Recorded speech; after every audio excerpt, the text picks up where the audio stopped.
Hello बच्चों, चलिए प्रश्न पढ़ते हैं। वक्र y बराबर e की घात ऋणात्मक x एक अक्ष तथा y अक्ष से घिरे क्षेत्र का क्षेत्रफल निकालें। तो आइए बच्चों प्रश्न के लिए सर्वप्रथम मुख्य अवधारणा की चर्चा करते हैं। तो देखिए बच्चों, ये प्रश्न आधारित है समाकलन पर। तो देखिए बच्चों, समाकलन का प्रयोग देखते क्यों किया जाता है। इसके लिए बच्चों एक निर्देशांक तंत्र बनाया है x और ये y।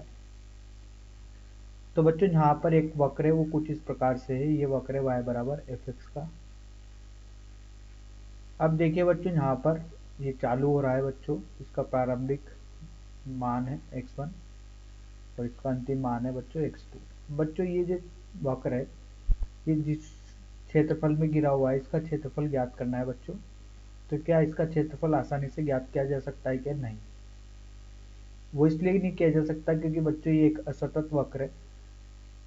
तो यहाँ पर क्या करना पड़ेगा बच्चों, एक dx मोटाई की पट्टिका लेनी पड़ेगी। तो ये होगा बच्चों, इसका क्षेत्रफल fx dx होगा। इस प्रकार से बच्चों इसमें अनंत पट्टिकाएं होगी, इनको सबको जोड़ देंगे x1 से लेकर x2 तक। तो यहाँ पर क्या आ जाएगा बच्चों, ये प्रक्रिया, इस प्रक्रिया जो कि समाकलन करने पर यहाँ पर मिलता है क्षेत्रफल। तो देखिए बच्चों, इसका क्षेत्रफल आ जाएगा। आइए बच्चों इस मुख्य उदाहरण के आधार पर प्रश्न को हल करते हैं। तो देखिए बच्चों, यहाँ पर वक्र दिया गया y बराबर e की घात ऋणात्मक x का। ठीक है, तो ये वक्र होगा बच्चों, ये x और ये y, ये x अक्ष होगी और ये y अक्ष होगी। तो ये होगा बच्चों कुछ इस प्रकार से, देखिए। ठीक है, यहाँ पर आएगा बच्चों, ये होता है y बराबर ऋणात्मक x का वर्ग। तो इसका जब समाकलन करेंगे तो ये होगा i बराबर समाकलन e की घात ऋणात्मक x dx।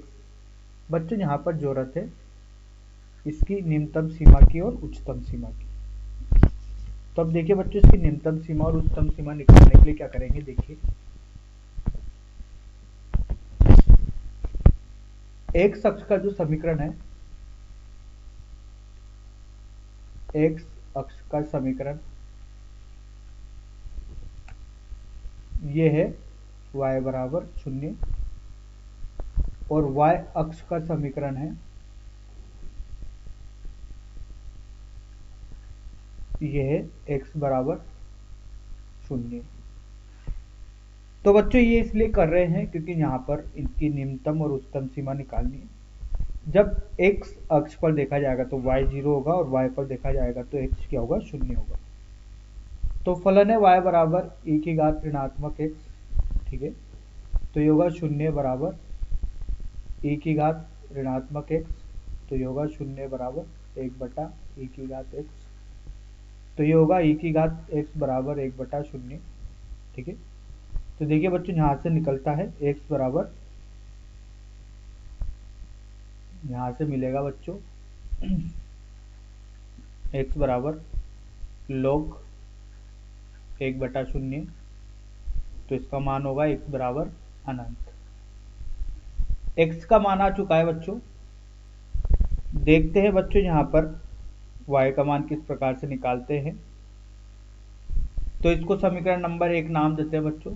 ये है समीकरण नंबर 1। तो समीकरण नंबर 1 से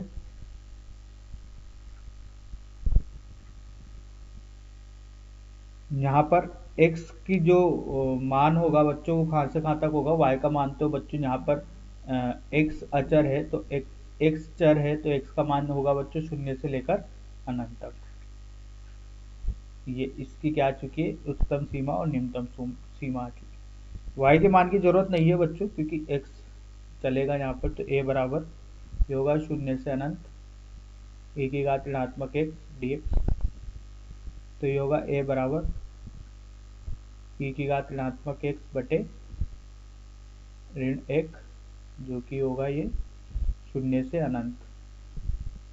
तो ये होगा a बराबर ऋणात्मक e की घात ऋणात्मक x 0 से अनंत, ये होगा ऋण e की घात ऋणात्मक अनंत e की घात ऋणात्मक 0। तो ये होगा ऋणात्मक 0 ऋण 1। तो ये आएगा a बराबर 1। तो यही अपने प्रश्न का उत्तर है बच्चों। आशा करता हूँ आपको यह समझ में आया होगा। धन्यवाद।